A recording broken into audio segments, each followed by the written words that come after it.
बिस्मिल्लाहिर्रहमानिर्रहीम। अस्सलामुअलैकुम वरहमतुल्लाहि वबरकातुहू।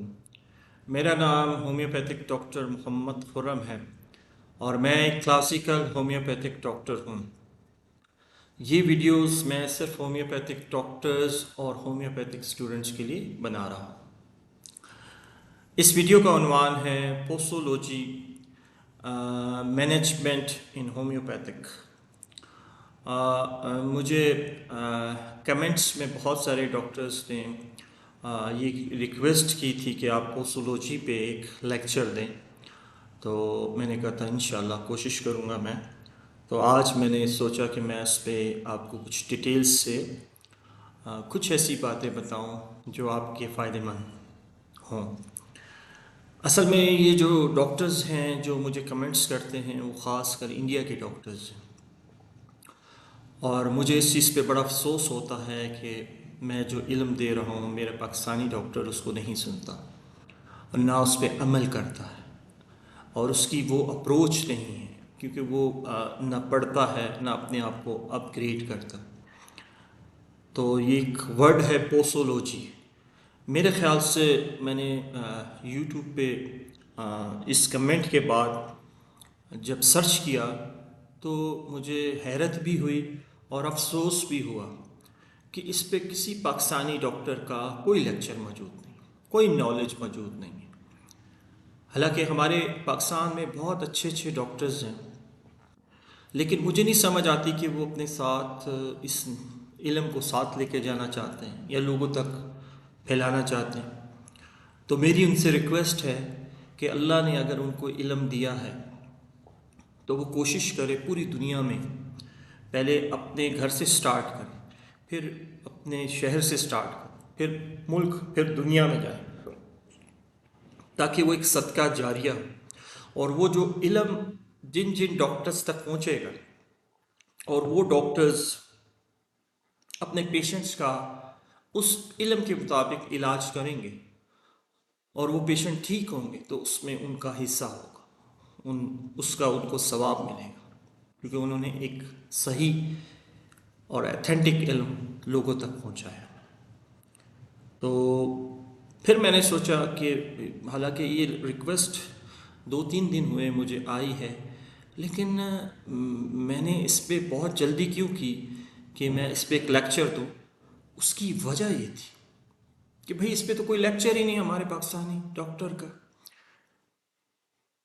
तो मैंने सोचा कि मैं वो लेक्चर दूँ जो हमारे यहाँ डॉक्टर्स नहीं बताते। पोस्टोलॉजी के ऊपर इंडियन और इंग्लिश में बहुत सारे आपको लेक्चर्स मिल जाएंगे और बहुत डिटेल्स से मिलेंगे, बहुत थ्योरिकल मिलेंगे।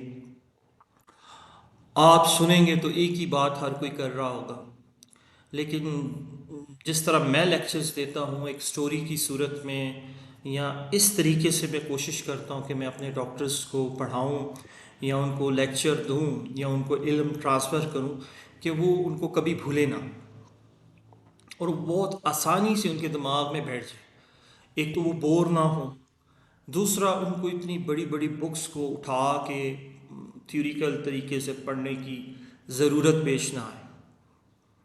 सिर्फ उनको उस बुक में या उस टॉपिक का मेन मगज़ या मेन जो उसका पॉइंट होता है वो सिर्फ समझाना मेरा मकसद होता है।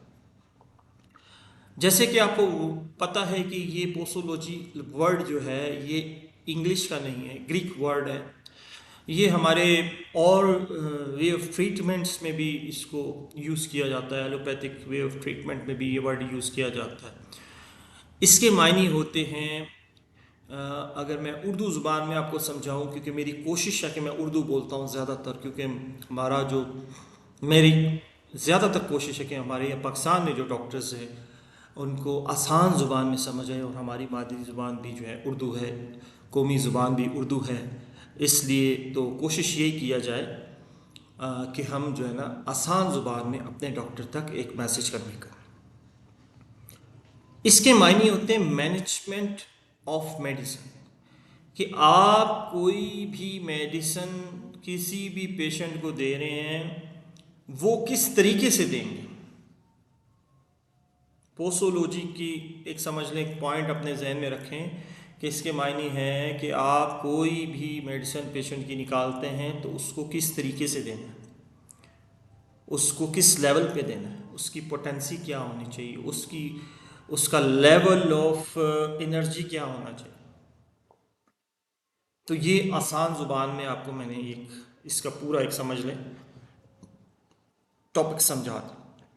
इस पे बहुत सारे 4-4 5-5 सफ़े लिखे होंगे पोसोलॉजी क्या है, लेकिन आसान ज़ुबान में ये है कि आपके पास एक पेशेंट आता है, आप उसको मेडिसिन किस लेवल पे देते हैं। मैं होम्योपैथिक की बात कर रहा हूँ और होम्योपैथिक वे ऑफ ट्रीटमेंट के मुताबिक मैं लेक्चर दे रहा हूँ, तो मैं समझा रहा हूँ कि आपके पास पेशेंट आया, आपने उसकी केस टेकिंग की, तो आपने क्या, आपके पास पैमाना होना चाहिए, कौन सा फार्मूला होना चाहिए जिसके मुताबिक आप उसको मेडिसिन उस लेवल पे देंगे। जैसे कि आपको पता है, आप होम्योपैथिक डॉक्टर्स हैं, कि बहुत सारे स्केल्स हैं मेडिसिन्स के, और मैं अपने पेशेंट्स को जिस स्केल पे मेडिसिन देता हूँ वो है एलएम पोटेंसीस। 6th एडिशन में जब हनीमन ने लास्ट अपनी ज़िंदगी की ईयर्स में इसको प्रूविंग किया था और एक स्केल तैयार किया था, और इसको फिर उन्होंने मैनेजमेंट के तौर पे अपने पेशेंट्स पे भी अप्लाई किया था, और वो फिर बहुत अरसे बाद, वो एक अलग बहस है, बहुत अरसे बाद फिर मंजर आम पे आया। और मेरी जो टोटल प्रैक्टिस है वो एलएम पोटेंसीज पे है। पाकिस्तान में सिर्फ मैं ही एलएम पोटेंसी पे मुकम्मल प्रैक्टिस करता हूँ। ऐसे नहीं कि मेरे पास एक पेशेंट आएगा तो मैं उसको 30 सीज दे रहा हूँ, 2 सी दे रहा हूँ, 1 एम दे रहा हूँ, ऐसे नहीं। वो एलएम पोटेंसीज है, एलएम पोटेंसीज, ठीक है जी। अब मैं थोड़ा सा आपको ये समझाऊं कि मेडिसिन के स्केल्स का लेवल क्या है, उसकी टाइमिंग क्या है। हमारे यहाँ डॉक्टर्स क्या करते हैं, वो पेशेंट को कहते हैं कि जी आप ये ले लें, ग्लास में इतने कतरे डाल लें और इसको दिन में 2-3-4 दफ़ा ले लें, अगर कोई एक्यूट फेस में आता है। और अगर कोई क्रॉनिक केस में आता है जो प्रैक्टिस है, तो उसको कहते हैं कि जी इसको सुबह शाम ले लें, ठीक है। और अगर और हाई पोटेंसीज में डॉक्टर पेशेंट को मेडिसिन देते हैं तो अपने क्लिनिक में ही उसकी ज़ुबान पे एक आधा कतरा डाल के उसको फिर प्लास्पो वगैरह दे के उसको भेज देते हैं, और हफ्ता 10 दिन या महीने के बाद उसको दोबारा बुलाते हैं। ये प्रैक्टिस है होम्योपैथिक जो हो रही, जो कि गलत है। अब पोसोलॉजी में पूरा एक फार्मूला है, पूरा एक ट्रीटमेंट, उसका एक मैनेजमेंट है, आपने कैसे करनी है। मैंने इस पे एक वीडियो बनाई थी कि हनीमन अपनी ज़िंदगी में किस तरीके से मेडिसिन दिए करते थे, वो आप देख लेंगे अगर पीछे जाएंगे तो उस पर मैंने इसके मैं उसमें लगा भी दूंगा कि कौन सी वीडियो है कि कैसे मैनेज किया जाता है मेडिसिन को। अब आप एक चीज़ फार्मूला याद रखें कि आपके पास अगर बुज़ुर्ग आएंगे, बच्चे आएंगे, या कोई कमज़ोर इंसान आएगा, जो आप देखेंगे कि हम इसको हाई पोटेंसी नहीं दे सकते। पोटेंसीज क्या है? एनर्जीज है। मैं मिसाल इस तरह देता हूँ, हमारी होम्योपैथिक मेडिसिन जितनी हैं वो एक मैसेज, एनर्जी ऑफ मेडिसिन जितनी हैं वो मैसेज, वो ये नहीं कि आपके खून में जाके उस क्वांटिटी के लेवल को ज़्यादा कर रही, कम कर रही, नहीं, उसने सिर्फ जाके एक मैसेज देना है। और वो मैसेज कैसे देना है? अब आप एक कमरे में बैठे हो, तो 10-12 बंदे बैठे हुए हैं, और आप हल्की सी आवाज़ में एक वर्ड बोलेंगे तो किसी को समझ नहीं आएगी, आप जोर से बोलेंगे तो सब कान पे हाथ रख लेंगे, और अगर आप मीडियम आवाज़ में बात करेंगे तो सबको सुनाई देगी। तो इसीलिए आपके पास कोई बूढ़ा, बच्चा या कोई कमज़ोर इंसान आएगा तो उसको मीडियम पोटेंसी देनी, मीडियम, लो नहीं देनी, मीडियम। अब आप पूछेंगे जी डॉक्टर साहब मीडियम पोटेंसी क्या है? मीडियम पोटेंसी में अगर आपके पास कोई एक्यूट फेस में आता है तो आपने उसको 30 सी, याद रखें 30 सी देनी। अब मैं उसका तरीका बताऊंगा बाद में मैनेजमेंट का कि किस तरीके से आपने देनी है। बस आपने एक्यूट फेस में उसको 30 सी देनी है और उसके टाइमिंग के मुताबिक देनी है। अब 30 सी जो होम्योपैथिक का एक स्केल है, आप अगर एक डोज पेशेंट को देते हैं XYZ, बच्चा, बूढ़ा, कमज़ोर। तो कैंट लेबोरेटरी में जब आप चले जाएंगे तो उसमें उसकी पूरी उन्होंने टाइमिंग और पूरा सिलसिला बयान किया गया और सारा है उसमें कि कौन सी मेडिसिन किस लेवल की किस लेवल पे कितनी टाइमिंग काम करती है। तो आपको मिसाल इसी तरीके से देता हूं कि आपने एक 30C किसी पेशेंट को दे दी, तो वो उसकी बॉडी में 2.5 से 3 घंटे तक उस मैसेज को कन्वे करती रहेगी और उसके बाद वो मैसेज आहिस्ता आहिस्ता कम होना शुरू हो जाएगा। मिसाल, इसी तरह 10-12 बंदे बैठे, एक बंदा आता है, वो एक बंदे को एक बात कहता है कि जी इतने बजे आपने ये काम करना है, वो चले जाता है। अगर वो 5 मिनट बाद फिर आएगा और कहेगा कि आपने इतने बजे ये काम करना है, तो वो उस पर गुस्सा कर जाएगा, लोग भी गुस्सा करेंगे उस पर कि भाई अभी तो 5 मिनट पहले तुम ये आके बात करके गए थे। ठीक है। और वही बंदा अगर 3 घंटे के बाद, एज ए मेडिसिन समझा रहा हूँ, 3 घंटे के बाद आएगा और उसको कहेगा कि आपके अभी 3 घंटे पूरे हो गए, आपने काम किया नहीं किया, ओहो मैं भूल गया, बहुत अच्छी बात है, शुक्रिया आपका कि आपने मुझे याद दिला दी, मैं तो भूल गया था। इसी तरह आपकी बॉडी ये कहती है कि मैं जिस चीज़ पे काम कर रहा था मैं भूल गया, मुझे याद दिलाओ। तो फिर आप 3 घंटे के बाद उसको सेकंड डोज देंगे जिसको 30C कहते हैं, फिर वो एक सर्कल चलता रहेगा।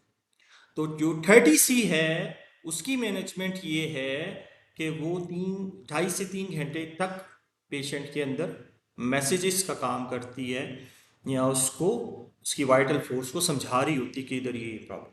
तो एक्यूट फेज में आपने क्या करना है, आपने अपने पेशेंट को 30C जब देनी है तो इस तरीके से देनी है कि एक दे दी डोज और फिर वेट किया और फिर 3 घंटे के बाद फिर उसको रिपीट किया। और एक बात और मैं आपको बताना चाह रहा हूँ, जिधर आप ये दूसरे टॉपिक्स से, दूसरे लेक्चर से बहुत मुख्तलिफ लेक्चर है, आपको वो टेक्निकल चीज़ें समझाई जा रही हैं जो होम्योपैथी की बेस है। अगर आप इस पर अमल करेंगे तो आप कभी कंफ्यूज नहीं होंगे, कभी किसी से नहीं पूछेंगे कि इसको मैं कौन सी पोटेंसी दूं, इसको क्या दूं क्या ना दूं। तो एक्यूट फेज में ज़्यादातर पेशेंट आपके पास कौन से आते हैं, फिजिकल और जनरल डिजीज के लोग आपके पास आते हैं। तो उसमें आपने हाई पोटेंसीज आपको ज़रूरत नहीं पेश आती, आप उसमें रिपीटेड डोज दें और रिपीट डोज उस वक्त तक करें जब तक उसकी अपनी वाइटल फोर्स काम ना करने। इसकी मिसाल इसी तरह देते हैं, 10 बंदे बैठे, एक दफ़ा एक पेशेंट को आपने बंदे को आके पैगाम दिया, उसने उस पर काम किया, फिर थोड़ी देर बाद 3 घंटे बाद फिर आके बताया, काम किया, और जब तीसरी दफ़ा जब आप कहे तो वो कहेगा कि जी मैंने वो काम मैं कर चुका हूँ, अब मुझे इस मैसेज की ज़रूरत नहीं है। इसी तरह आपकी मेडिसिन जब आप पेशेंट को रिपीटली देते हैं तो जब उसकी अपनी वाइटल फोर्स काम करने लग जाती है, सिस्टम काम करने लग जाता, तो फिर मेडिसिन नहीं देनी, फिर वेट एंड सी करना। ये आप अपने पेशेंट्स को भी कहें कि जिधर फ़र्क आना शुरू हो जाएगा उधर आपने मेडिसिन को रोक देना, सिम्टम्स डाउन हो जाएंगे, अपना सिस्टम काम करने लग जाए। ये एक्यूट फेस में भी है और ये क्रॉनिक केस में भी है। जितनी मेडिसिन का लेवल ज़्यादा होगा उतनी रिपीटेशन आपने ज़्यादा करनी। अच्छा, मेडिसिन आपने उसको क्या करना है, अब उसके बाद आपके पास कोई और पेशेंट आता है और वो थोड़ा सा हेल्दी है, थोड़ा सा ठीक है, एक्यूट फेस में मैं एक्यूट फेस डिस्कस कर रहा हूँ, तो आप अगर चाहते हैं कि उसको 200C दी जाए, तो 200C जो काम करती है होम्योपैथिक वे ऑफ ट्रीटमेंट में, जो थ्योरिकल उसमें आप पढ़ेंगे, तो वो तकरीबन 22-22.5 घंटे आपकी बॉडी में उस मैसेज को कन्वे करती रहती है। जब आप उसको ज़ुबान पे जो तरीक़ेकार आप लोगों ने बनाया हुआ है होम्योपैथिक, हमारे यहाँ पाकिस्तान में और इंडिया में भी कई डॉक्टर्स ऐसे करते हैं, जो कि गलत तरीके है, ज़ुबान पे कभी भी दवाई नहीं डाली जाती, ठीक है, उसको डाइल्यूट किया जाता है। तो वो जब आप उसको एक डोज देंगे 200 की, तो इट्स मीन कि आपने 24 आवर वेट करना, क्योंकि 23 घंटे से लेके 24 घंटे तक वो मेडिसिन काम करेगी, मैसेज के देगी। इसी तरीके से वही मिसाल है कि एक बंदे को आपने मैसेज दे दिया, आप 24 घंटे के बाद जब आएंगे उससे पूछेंगे, हाँ भाई आपको मैसेज जो दिया था काम क्यों, कहेगा मैं अभी तक इस पे काम कर रहा हूँ अभी। तो आप एक डोज और वो दे देंगे, आप उसको फिर रिपीट करा देंगे कि भाई याद रखना ये काम, तो आप एक डोज उसको फिर अगले दिन दे देंगे। तो 200 सी जब भी आपने देनी है उसको रिपीट आपने 24 आवर्स से पहले नहीं करना। पोसोलॉजी के मायने यही है कि मैनेजमेंट यही आपको समझाया जा रहा है। तो 24 आवर्स से पहले आपने 30 सी को रिपीट नहीं करना, ठीक है। और कब रिपीट करना है, जब अगर कई दफ़ा ऐसे भी होता है कि आप 200 सी दे देते हैं और 24 आवर के बीचों बीच पेशेंट ठीक होना शुरू हो जाता है, उसकी वाइटल फोर्स काम करना शुरू कर देती है। तो इट्स बीन कि आपको 200 सी भी रिपीट नहीं करना। जब आपकी अपनी वाइटल फोर्स काम कर रही है, सिम्टम बैठ गए हैं, तो आपने मेडिसिन रिपीट नहीं करनी। क्यों नहीं करनी, अगर आप ज़्यादा मेडिसिन रिपीट करेंगे तो आपका सिस्टम बिगड़ जाएगा और सिम्टम्स वापस आने शुरू हो जाएंगे। वो आपकी बात के मैसेज को एक्सेप्ट ही नहीं करेगा, कहेगा जाओ मैं नहीं करता, क्या तुमने बेवकूफ़ बनाया हो, हर 2 मिनट के बाद आते हो बोलते हुए मैं ये या काम किया नहीं किया, काम किया कर रहा हूँ मैं। तो उसको आपने उसकी वाइटल फोर्स को पहले अपने हाथ में लेना है, उसको समझाना है तरीके के साथ। तो 200 सी का तो ये मैंने आपको बैकग्राउंड समझाया। अब आप आगे चले जाएंगे तो वो होगा 1 M। कई पेशेंट्स को डॉक्टर 1 M दे देते हैं। अब वो 1 M किस कंडीशन में देना है? 1 M आपने कभी भी एक्यूट कंडीशन में नहीं देना, याद रखिए।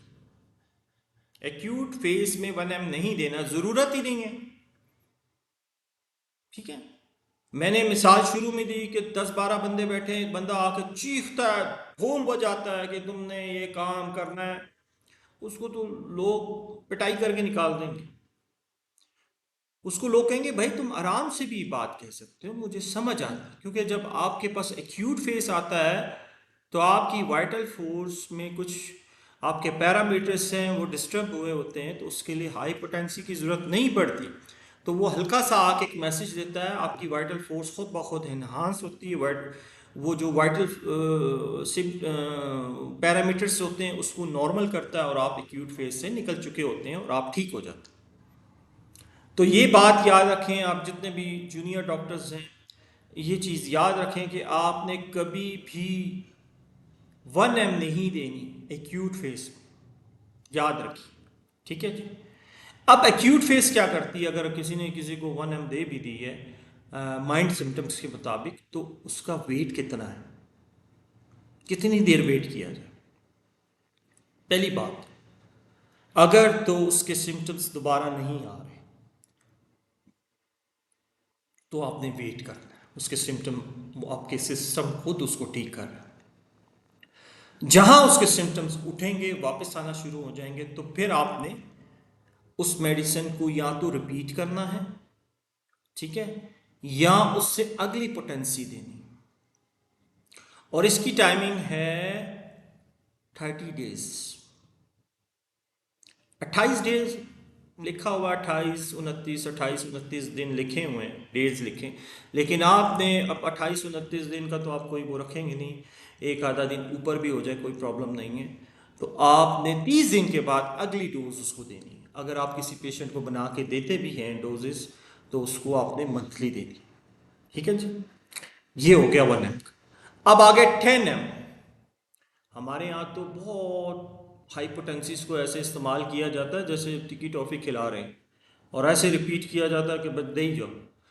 को कहते हैं हमें क्या पता किसी पेशेंट ने कौन सा आके हमें पकड़ लेना है या कौन सा ऐसा टेस्ट करा लेना है जिसमें उसका लेवल्स बढ़ जाने हो, ठीक है दे ही जाओ, अंदाजे करी जाओ जितने भी।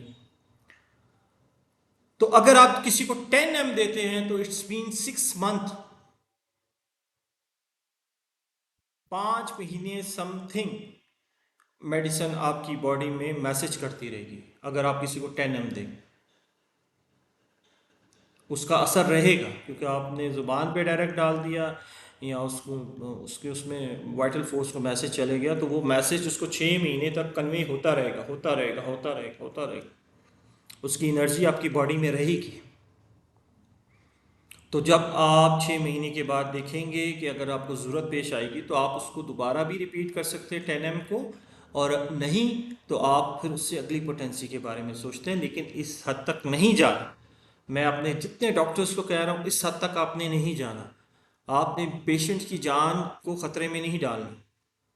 आपको पेशेंट फीस देगा चले जाएगा और बेचारा मरा जाएगा, या खुदा ना खास्ता किसी और उसके वाइटल फोर्स डिस्टर्ब हो जाएगी, कोई मेडिसिन एक्सेप्ट नहीं करेगी, क़यामत के दिन आपकी पकड़ होगी। तो मीडियम पोटेंसीज पे रहें और पेशेंट्स का इलाज करें। ठीक है जी। तो ये हो गया 10 एम। 10 एम का मतलब ये है 6 मंथ। और उसके बाद हमारे यहाँ अक्सर डॉक्टर्स जो हैं और बड़ा फ़ख्र महसूस करते हैं, 50 एम दे देते हैं। और हनीमन दिया करता था उस वक्त, उस बेचारे के पास स्केल ही यही थे। फिर उसने जैसे जैसे ग्रेजुअली मेडिसिन में काम किया, आगे किया, तो फिर उसने आखिर में जाके एलएम पोटेंसी पे काम, सेफस पोटेंसी बनाई, और वो इंसानियत के लिए बहुत बड़ी खिदमत थी। नहीं तो वो उस वक्त भी 50 एम और पता नहीं किधर तक जाते थे। वो डॉक्टर्स थे बहुत हाई लेवल्स के, और उनके हाथ के नीचे होम्योपैथिक परवान चली थी। अगर किसी ने किसी को खुदा ना खास्ता 50 एम दे दी जज्बात में आके, तो फिर कुछ नहीं हो सकता। फिर पूरा 1 साल इंतज़ार करना पड़ेगा। 1 ईयर, पूरा 1 साल इंतज़ार। फिर आप उसको ना एंटीडोट कर सकते हो ना कुछ, वो जो होगा फिर होगा। उसको बस गड्ढे में उससे छलांग मार दी, जो भी कर दिया, जो भी उसके साथ होगा, आप आराम से बैठे रहेंगे, आपको पछतावा भी नहीं होगा। तो 50 एम मीन्स 1 ईयर। 1 ईयर तकरीबन 300 समथिंग डेज तक आपकी बॉडी में वो मैसेजेस करती रहती है, उस चीज़ को रिपीट करती रहती है जो सिम्टम्स आपने उसको बताए होते हैं। तो इस हद तक ना जाएं। मैं अपने पाकिस्तानी डॉक्टर्स को कहता हूँ, अपने इंडियंस डॉक्टर्स को कहता हूँ जो एमडी लेवल्स के नहीं हैं, जो बहुत हाई लेवल्स पे जिनकी एजुकेशन नहीं है, तो वो अपने आप की अपनी प्रैक्टिस को कम से कम मीडियम रखें। आप एक्यूट फेसिस को डील ज़्यादा करें, क्रॉनिक केसेस को भी डील करें, लेकिन उसको अगर आपने अच्छे रिजल्ट्स लेने तो आप एलएम पोटेंसीज को पढ़ें। आपको वो सिर्फ हनीमन ने क्यों कहा था कि ट्रेजर है, ये मैं एक ख़जाना दे के जा रहा हूँ, और ये इस वक्त कंप्लीट हो गई होम्योपैथिक। अब मुझे मेरे पेशेंट्स में एग्रीवेशंस नहीं होंगी, इतनी नहीं होंगी कि उसको कंट्रोल नहीं किया जाए। तो एलएम पोटेंसिस पे पाकिस्तानी डॉक्टर्स भी थोड़ी सी कोशिश करें कि इसको पढ़ें, इस पर प्रैक्टिस करें, उस पर अबूर हासिल करें। थोड़ा सा मेहनत वाला काम है, लेकिन ये है कि उसमें आप सेफ रहते हैं। आप कोई गम नहीं होता कि मैं किसी पेशेंट को हाई पोटेंसी दे दूंगा तो मैं उसको कैसे कंट्रोल करूँगा। कंट्रोल नहीं कर सकते, आप भाग जाते हैं। तो ये इसकी मैनेजमेंट है जो मैंने समझाई। अब आगे हैं क्रॉनिक केसेस में माइंड सिम्टम्स पे आपने क्या पोटेंसीज देनी। देखिए जी, मैंने आपको शुरू में बताया कि जी मैं एलएम पोटेंसीज पे काम करता हूँ, चाहे एक्यूट फेस हो चाहे वो क्रॉनिक्स हो, तो मैं उसको 0/1 से स्टार्ट करता हूँ और वो देती हूँ। ठीक है जी। अगर आप सी पोटेंसीज पे काम कर रहे हैं तो आपने क्रॉनिक केस पे माइंड सिम्टम्स में स्टार्ट सिर्फ 200 से करना। पहले उसको 200 की डोज देनी है और देखना है। एक्यूट में 30 से स्टार्ट करना है, और अगर क्रॉनिक में माइंड सिम्टम है तो 200 से स्टार्ट करें। वेट एंड सी, फिर उसके बाद आप आहिस्ता आहिस्ता 1 एम की तरफ जाए। लेकिन आपके पास पेशेंट इतनी देर नहीं रुकेगा। अगर आपने उसको रिजल्ट्स देने तो एलएम पोटेंसीज के रिजल्ट्स उस पर प्रैक्टिस करें, तो इंशाल्लाह आपको रिजल्ट्स मिनट्स में और सेकंड्स में आते हैं। ठीक है ना। अब थोड़ा ये तो ये बैकग्राउंड आपको समझ आ गया, पोसोलॉजी क्या है, उसकी मैनेजमेंट कैसे, मेडिसिन कैसे देनी है। इसमें हमारे यहाँ कोई वेट कद वद कुछ नहीं होता। सब पेशेंट आया, आपने देखा यार इसकी हाइट, मिसाल देते हैं, आपकी गाड़ी है, अगर आपकी गाड़ी की बैटरी बिल्कुल डाउन है तो आप गाड़ी की बैटरी दूसरी गाड़ी की बैटरी से उसको एनर्जी देते हैं, उसको इलेक्ट्रिक शॉक हल्का सा देते हैं, और देखते हैं कि वो जैसे ही उसको शॉक मिलता है तो वो स्टार्ट हो जाती है, सेल्फ मारते हैं, स्टार्ट हो जाती है। आप उस शॉक को रखते नहीं, हटा देते हैं फ़ोन से। क्यों हटा देते हैं कि भाई अभी इसको ज़रूरत नहीं है। इसी तरह हमारी होम्योपैथिक मेडिसिन हैं कि जब हमने अपनी बॉडी में, आपने किसी पेशेंट को मेडिसिन दी है तो वो मेडिसिन उस वक्त तक देनी है जब उसका अपना वाइटल फोर्स खुद काम ना करने लग जाए। जब उसकी अपनी वाइटल फोर्स खुद काम करने लग जाएगी फिर आपने वो टर्मिनल हटा देनी। तो आपसे यही मैं रिक्वेस्ट कर रहा हूँ कि आपके पास जब पेशेंट आएगा तो आप देखेंगे अगर छोटा बच्चा है तो आप उसको 30 से स्टार्ट करें और उसको रिपीटेड डोजेस दें, कोई मसला नहीं। 3-3 घंटे के बाद उसको आप रिपीट, मैं बताता हूँ कैसे देंगे। और इसी तरह अगर कोई बूढ़ा बुजुर्ग आ रहा है तो उसको भी 30 से चलाएं। और अगर कोई आपको नॉर्मल बंदा लग रहा है उसको कोई एक्यूट फेस है तो 200 भी दे सकते हैं, अगर डेली बेसिस पे आपने उसको देनी है, मैनेजमेंट करनी है। और उसको आपने फॉलोअप्स लाजमी लेने हैं डेली बेसिस पे, ताकि पता चले कि आपका पेशेंट को आपने जो मेडिसिन दी है कहीं गलत तो नहीं देती। ठीक है ना जी। ये है वो सिलसिला। अब कई लोग सवाल करेंगे डॉक्टर साहब ये जो 12x है 6x है इसको कैसे चलाया जाए। तो इसको भी इसी तरीके से चलाना है, इसको भी आपने इसी तरीके से मेडिसिन देनी है और इसका वेट यही 2-3 घंटे वेट करना है, फिर एक डोज आगे दें। लेकिन 12C और 6C में लोग बहुत ज़्यादा रिपीटेशन करते हैं। आपके पास ये फार्मूला अपने पास रखें कि जब आपका पेशेंट ठीक हो रहा हो तो मेडिसिन को कम करना है बजाय बढ़ाना है। जितना मेडिसिन आप कम करते जाएंगे उसका अपना सिस्टम उसको खुद ही क्योर करेगा, खुद ही ठीक करेगा। अब तरीका क्या है देने का, मैंने पहले भी एक वीडियो में समझाया। अब मेरे पेशेंट्स, मेरे डॉक्टर्स ने मुझे रिक्वेस्ट की तो मैंने कहा कोई क्यूरीज ना रह जाए उनके दिमाग में बेचारों के, और वो सोचे ना कि डॉक्टर साहब ने देखें ये इस बात पहलू को देखा इस पहलू को नहीं देखा। देखिए ये एक बोतल है और इस बोतल में ही मेडिसिन बना के देनी चाहिए, आपको कंपनी से मिल जाती हैं। ये आम बोतल नहीं है, ये डिस्पोजेबल स्टीलाइज बोतल्स होती हैं। इसमें आपने डालना है डिस्टिल वाटर। डिस्टिल वाटर आप ले लें, ये प्रैक्टिस में आपको समझा रहा हूँ, कोई भी नहीं बताएगा। मैं अपने जितने भी दुनिया में मेरे होम्योपैथिक डॉक्टर्स हैं, जितने भी स्टूडेंट्स हैं, ये मैं उनके लिए एक सदका जारिया दे के जा रहा हूँ। ये आप सीख लें, अपने पेशेंट्स को दें, तो इंशाल्लाह आप देखेंगे उसके रिजल्ट्स भी अच्छे होंगे, एग्रीवेशंस भी नहीं होंगी। अगर कोई प्रॉब्लम होगी तो आप उसको रोक सकते हैं, ठीक है, कंट्रोल कर सकते हैं। आप ये 120 ml की बोतल है इसको ले लें, इसमें आपने डिस्टिल वाटर लेना है। क्या डिस्टिल वाटर आपको कंपनी से मिल जाएगा, बाज़ार से मिल जाएगा। ये जो केमिकल्स का काम करते हैं इनके पास जाएं, आप इनको कहें जी मुझे डिस्टिल वाटर दे दें, तो वो आपको एक डिस्टिल वाटर की बोतल दे देगा। 10 लीटर की बोतल दे देगा, कोई इतनी महंगी नहीं है, ठीक है। वो आप ले लें, उसको आप रख लें, ठीक है जी। उसमें मिरर्स नहीं होगा। हमारी मेडिसिन में देखें जी एनर्जी बेस होती है और हमारी मेडिसिन में कोई किसी किस्म का सब्सटेंस नहीं होना चाहिए, कोई मालिक्यूल नहीं होना चाहिए, कोई मिनरल्स नहीं होना चाहिए, फिर जाके वो मेडिसिन काम करेगी। आपने क्या करना है, 120 ml की बोतल ले लेनी है। 100 ml का हुक्म है हनीमन की तरफ से कि 100 ml की मेडिसिन बनाई जाए। उसमें एक ग्लूब्यूल्स आपने डालना है जो शुगर ऑफ मिल्क से बनता है, ठीक है। उसमें आपने जो भी मेडिसिन को दे रहे हैं, 30C दे रहे हैं या उसको आप 200C दे रहे हैं, ठीक है जी, या 1 M। 1 M के लिए तो खैर आपको इतनी बॉटल की ज़रूरत ही नहीं है, ठीक है ना, आपने तो उसको एक डोज देनी है।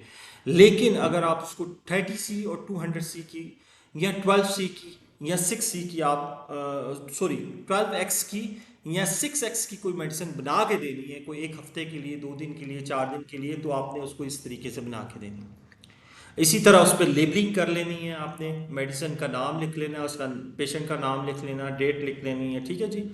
और उसकी डोजेस लिख लेनी है कि क्या क्या डोजेस देनी है। उसमें आपने एक ग्लोब्यूल्स लेना है, उस ग्लोब्यूल्स पे आपने एक कतरा, 1 drop, only 1 drop of medicine dip उस पर डालना है। जैसे उस पर डालेंगे तो वो उसके ऊपर जाते सार वो अब्जॉर्व हो जाएगा और उसको किसी आपने उससे पकड़ के कागज़ पे, साफ कागज़ पे जो स्टीलाइज पेपर हो उस पे करके आपने उसके इसके अंदर डाल देना। जब आप इसके अंदर डाल देंगे तो इसको अच्छी तरह मिक्स करना है, जितना मिक्स कर सकते हैं करें। आप इसको मिक्स कर करके आपने जितना मिक्स करेंगे उतना ये हो जाएगी, ये मिक्स हो जाएगी। और ये मिक्स करने के बाद आपने पेशेंट को कहना है कि जब भी आपने सेकेंड डोज लेनी है तो इसको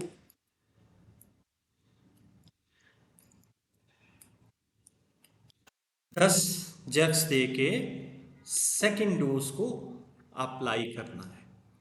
और इसको ज़ुबान पे एक एक ढकना या 5 ml लेके रखना है थोड़ी देर के लिए और फिर निकल लेना है। क्योंकि वाइटल फोर्स आपकी जो है, आपके जो हसास वो ज़ुबान में जो हैं, वो आपकी वाइटल फोर्स को मैसेज करें।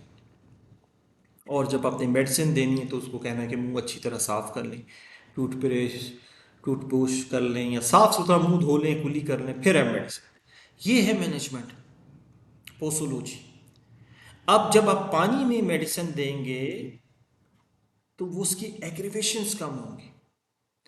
और आप जब उसको, मिसाल के तौर पे 30 सी है, उसको आप 3 घंटे बाद 10 जग्स दे के उसको एक डोज देंगे तो वो 30 सी नहीं होगी, वो 31 सी हो जाएगी, 40 सी हो जाएगी, 45 सी हो जाएगी, या 50 सी हो जाएगी।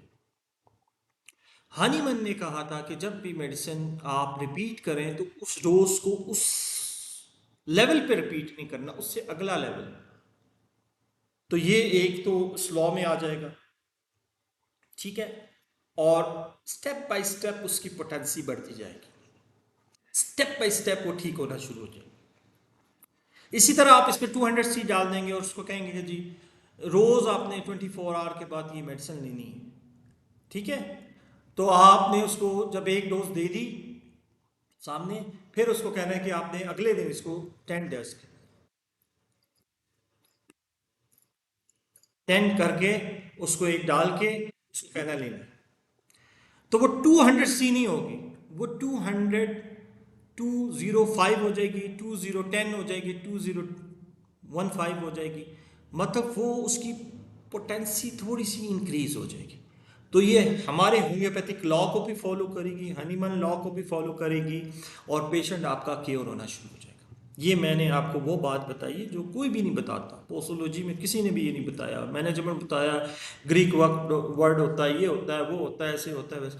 किसी ने कोई टाइमिंग नहीं बता रहा कि इस मेडिसिन को किस लेवल पे स्टार्ट करना चाहिए, मेडिसिन को किस लेवल पे देना चाहिए, किस टाइमिंग में देना चाहिए, किधर रोकना चाहिए। ये होती है पोसोलॉजी। ये चीज़ आपने याद रखनी है, ये अपने पेशेंट्स को देनी है, और इसी तरीके से आप देखेंगे इंशाल्लाह ताला आपके रिजल्ट्स आने शुरू हो जाएंगे। एक तो आपकी मेडिसिन कम जाएगी, आप पूरी पूरी बॉटल पेशेंट को लिख के दे देते हैं, वो बेचारा पूरे शरबत की तरह पी रहा होता। तो ये बहुत गलत है। आप सिर्फ इस पे अप्लाई करें और अपने पेशेंट्स को देखें। कई ऐसी मेडिसिन हैं जो आपने पेशेंट्स को दी होती हैं और वो रिजल्ट नहीं दे रही होती, हालांकि उसके सिम्टम्स सारे सही होते हैं। आपका तरीक़ेकार, मैनेजमेंट गलत होती है, पोसोलॉजी गलत होती है।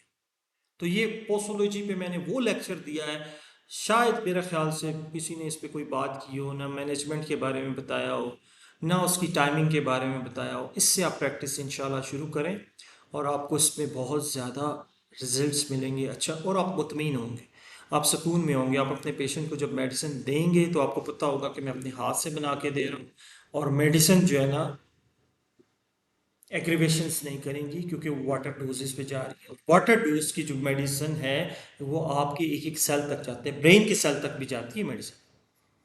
कई लोग कहते हैं जी मेंटल सिम्टम हो तो हाई पोटेंसी दो। ओ भाई, मेंटल सिम्टम हो तो आप मीडियम पोटेंसी भी दोगे तो वो काम करेगी, बशर्ते कि आपकी मेडिसिन ठीक हो। आप देखें कई ऐसे डॉक्टर्स हैं, बड़े बड़े डॉक्टर्स जो गुजरे हैं, वो 200 सी से उन्होंने क्रॉनिक केसेस को ठीक किया, एक डोज। लेकिन उनका मैनेजमेंट करने का तरीका मुख्तलिफ था। वाटर जब आप देंगे पानी को, तो पानी जहां जहां जाएगा उस मेडिसिन को लेके जाएगा। ये जो डिस्टल वाटर में आप मेडिसिन बनाएंगे, जिधर जिधर जाएगा, और वो जिधर जिधर आपके हसास जिधर वो मैसेजेस का निज़ाम होगा उधर जाएगा, ब्रेन के सेल तक भी जाएगा और उसको जाके मैसेज करेगा कि इधर गड़बड़। तो आपको आई होप कि इस पोसोलॉजी को समझ आ गई होगी। मेरा भी लेक्चर रिपीट हो गया है, मुझे भी बहुत सारी चीज़ें रिपीट हो गई हैं। मैं तो अपनी प्रैक्टिस ये से करता हूँ, ठीक है। और इस पे एक काम और करना है कि अगर आपने किसी पेशेंट को ज़्यादा देर मेडिसिन देनी है, एक हफ़्ता 10 दिन के लिए, 30 सी या कुछ, तो उसमें आपने ये डिस्टल वाटर में आपने ये जो डाइल्यूशन होता है, जिसको अल्कोहल होता है, वो 10-12 कतरे डाल दें। ताकि ये मेडिसिन आपकी सेफ हो जाए, ये ख़राब नहीं। और बोतल ये यूज़ करनी, हमारी जितनी होम्योपैथिक की मेडिसिन की देखें ना, वो बनती ही नहीं बोटल्स, अंबर ग्लास ये लेनी है, आपको कंपनी से मिल जाएंगी। ये अपनी प्रैक्टिस में इंशाल्लाह लेके आए और फिर देखें मुझसे पढ़े। मैं आपसे रिक्वेस्ट करता हूँ मुझसे, और आपको कोई किसी चीज़ की प्रॉब्लम होती है तो कमेंट्स में लिखें कि डॉक्टर साहब इस पे लेक्चर दें, इस पे लेक्चर दें। तो मेरे पास अगर उसका इल्म होगा तो मैं ज़रूर दूंगा, नहीं होगा तो मैं उसका इल्म हासिल करूँगा, सही अथेंटिक इल्म हासिल करूँगा और ख़ुद भी अपने क्लिनिक में उसको अप्लाई करूँगा और आप लोगों को भी दूँ। ठीक है ना जी। मैंने कोशिश किया है कि पोस्टोलॉजी को मैं अपने हिसाब से बयान करूँ, होम्योपैथिक वे में रह के बयान करूँ, उसके पैरामीटर से हटूँ ना। तो मैंने उसको मद्देनज़र रख के आपको ये लेक्चर दिया, ये लेक्चर सुन लें। आपको किसी बाबे के पास जाने की ज़रूरत नहीं, सारी ज़िंदगी उसके पाँव दबाने की कि जी हमें पोटेंसी बता दें। आप दवाई तो बता रहे हैं, सिम्टम भी बता रहे हैं, पोटेंसी कौन सी दें? आप यही सवाल करते रहते हैं। ये सवाल आपको करने की ज़रूरत ही नहीं, इस सवाल की कोई अहमियत नहीं। सबसे मेन अहमियत है कि आपकी मेडिसिन सही होनी चाहिए। अगर आपका मैसेज सही होगा तो वो सही बंदे तक पहुंचेगा। अगर आपका मैसेज ही गलत होगा, जैसे 10 बंदे बैठे हुए हैं, आप आके कोई मैसेज करेंगे कि इस नाम का बंदा इधर मौजूद है, अगला कहेगा मौजूद ही नहीं है, तो उस मैसेज देने का कोई फ़ायदा होगा? कोई नहीं होगा। यही करती हैं कि जब आपकी मेडिसिन गलत होती है तो आप जाके मैसेज देते हैं, बॉडी कहती है हमें तो पता ही नहीं है, ऐसा तो कोई बंदा ही नहीं। तो उस बंदे के नाम का मैसेज देना है, सिम्टम के मुताबिक मेडिसिन देनी है जो सिम्टम उसमें है। फिर वो हाथ खड़े करके कहेगा हाँ मैं, बताओ क्या मैसेज है। मैसेज दोगे तो बोलेगा ठीक है मैं इस पे काम करूँ। ठीक है ना जी। चलें जी, दुआ करें अल्लाह ताला हम सब के दोनों जहान बना के रखे, दोनों जहानों में जो बेहतर है नसीब करें, जो नहीं है हमसे दूर कर दे, और हमें सही मायने में इल्म हासिल करने की तौफीक दे और सही मायने में इल्म देने की तौफीक दे।